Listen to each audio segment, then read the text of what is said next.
To Siri and hello to Alexa. Kate Rooney's looking at how the AI giants' shifting partnerships might have an impact on the AI landscape, and we're not even done with that trial yet, Kate. Yeah, Carl. So from what I'm hearing, the relationship right now between Apple and OpenAI is cooling off. At the same time, though, Amazon is actually becoming strategically more important to the AI giant. A source familiar with the matter confirms that OpenAI is considering legal action against Apple. This did start about 2 years ago when ChatGPT became the main AI model for Siri and Apple Intelligence. It is a powerful distribution channel. You think about the billions of iPhones out there, but according to one person, the Siri and AI experience seems, quote, willfully clunky. Apple, they say, underdelivered, has not met expectations. I'm also told there's a short runway right now to fix all of this, and OpenAI is considering a breach of contract letter or a lawsuit eventually. So Bloomberg was first to report some of these details. Apple and OpenAI declined to comment on it. The landscape for both companies, though, guys, has shifted dramatically since that initial deal. You had Apple reportedly testing tech from rivals, Anthropic, Google's Gemini as well within Siri, and then OpenAI has complicated things by building its own devices and hiring iPhone designer Johnny Ive. Meanwhile, OpenAI has moved a lot closer to Amazon. It does speak to the company's changing priorities internally. Enterprise for OpenAI is a lot more important right now and more lucrative than the consumer side of the business. Executives have been talking up AWS internally from what we've seen.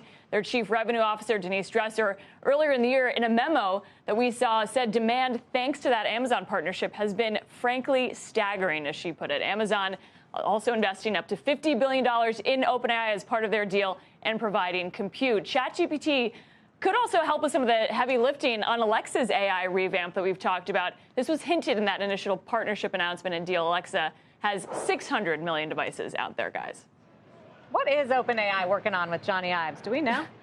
I am dying to know, Sarah. Every time you ask, we had Sarah Fryer on around when that was announced, and she basically said, if I told you, I would have to kill you. I can't tell anyone. Nobody will talk about it. There's been the rumors have been like a little pin. People have talked about an earpiece. We have almost no information on it. We're dying to know, and that it was supposed to be announced at some point this year. But it's got to be different than what the iPhone does. It's the ambient listening is a part of it. There's a ton of privacy questions. We have seen no details yet, though. Yeah. I do think it would be useful to have like Alexa-style ChatGPT, because Alexa's not as good as ChatGPT on the answers. Although you have to wonder listening all the time. You have to wonder what Johnny's thinking, if in fact the transition to more enterprise-heavy strategy, what that means for consumer.